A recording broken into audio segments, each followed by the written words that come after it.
Chapter 4. The next day after school, I headed for my gymnastics class at the YMCA, which is just across from the mall. They have a big indoor pool, so the entire building always smells of chlorine, except for the weight room, which just smells like sweat. My class is taught in a smaller room, with blue mats covering the floor. We have balance beams and uneven parallel bars, and a vaulting horse with a springboard. I'm okay at vaulting in the parallel bars, but I'm pretty lame at the balance beam. To be honest with you, it kind of scares me. It takes such total concentration. It's not one of those real serious gymnastics classes. I mean, none of us is going to be going to the Olympics. When I started out, I had dreams of being the next Shannon Miller, but then I started to grow. I'm pretty tall now for my age. People look at me now and say, "Oh, you're going to be a model," not, "Oh, you could be a gymnast." Most of us in the class are too tall or too heavy to ever be serious gymnasts. We do it for fun and for exercise. I do it because I've always thought of myself as kind of clumsy. My mom says I'm not, but that's how I feel anyway. Besides, it's just cool, hitting the little springboard and flipping through the air to bounce off the vaulting horse and stick the landing. Not as cool as flying, maybe, but fun just the same. Melissa Chapman was in the locker room changing into her leotard when I came in. She's the exception to the rule in our class. She does look like a gymnast.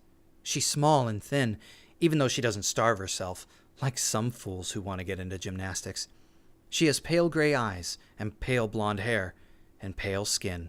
She looks like one of those solemn elves in a Tolkien book. At first glance, she looks delicate, but when you look a little closer, you see strength there too.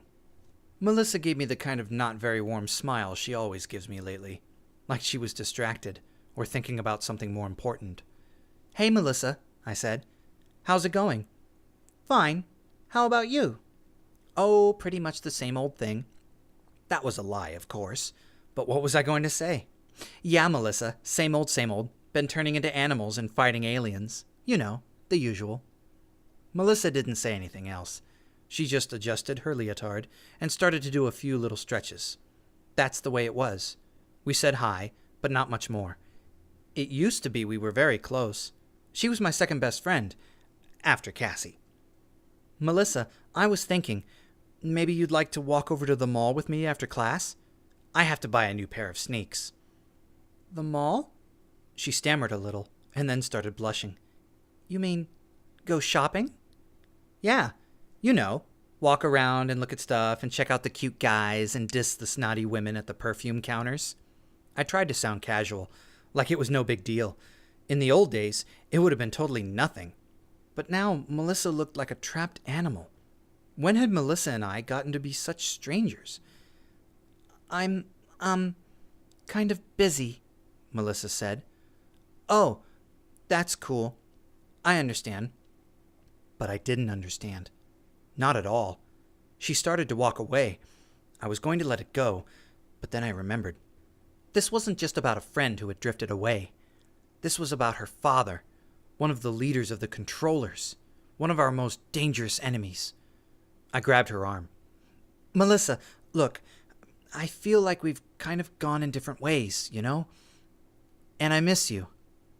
She shrugged. "Okay, well, maybe we could get together sometime." "Not sometime, Melissa. That's just you blowing me off. What's going on with you?" "What's going on with me?" she echoed. For a moment, a look of extraordinary sadness darkened her eyes and tugged downward at the corners of her mouth. "Nothing is going on with me," she said. "We'd better get out there, or Coach Elway will have a fit." She pulled her arm away. I just watched her go. I felt like a complete and total jerk. Something had happened to Melissa, and I hadn't even noticed.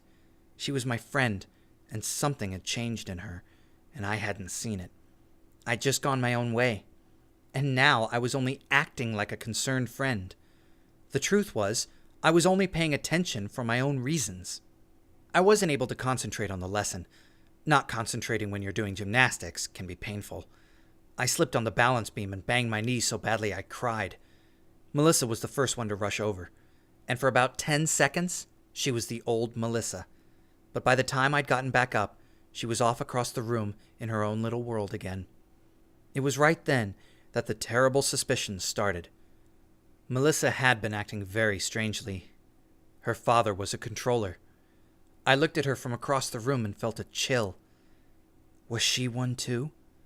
Was my old friend Melissa a controller? I didn't go shopping after my lesson. I didn't really feel like it. Melissa's eyes, the way she had looked at me, kind of killed my urge to shop. I was supposed to head over to the mall, then call my mom when I was done to come pick me up. That was the plan. But since I didn't feel like mall crawling, I just headed home. Alone, with the sky growing dark as rain clouds moved in. It was stupid and careless of me, but I guess I was preoccupied with other things, although at least I had the sense to stay out of the construction site. I was walking down the sidewalk that runs along the boulevard when suddenly I realized that a car had pulled up just a little way down the sidewalk from me. A guy got out. He looked like he was in high school, or even college. He also looked like trouble. I should have turned around and run back toward the mall, but sometimes I don't always do the sensible thing. Sometimes I regret not doing the sensible thing. This was one of those times. "Hey, baby," he said. "Wanna go for a little ride?" I shook my head and clutched my gym bag close. What an idiot I was to be so careless.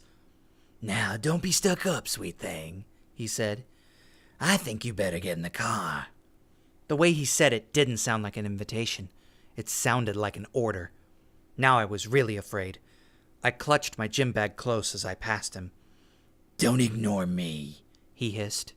He reached for me and missed. I walked faster. He was behind me. I broke into a run. He ran after me. Hey there, come back here." I had been stupid going out alone, but fortunately, unlike most people, I wasn't helpless. As I ran, I focused on something completely different. I concentrated on an image in my mind. Then, I felt the change begin. My legs grew thick. My arms grew bigger.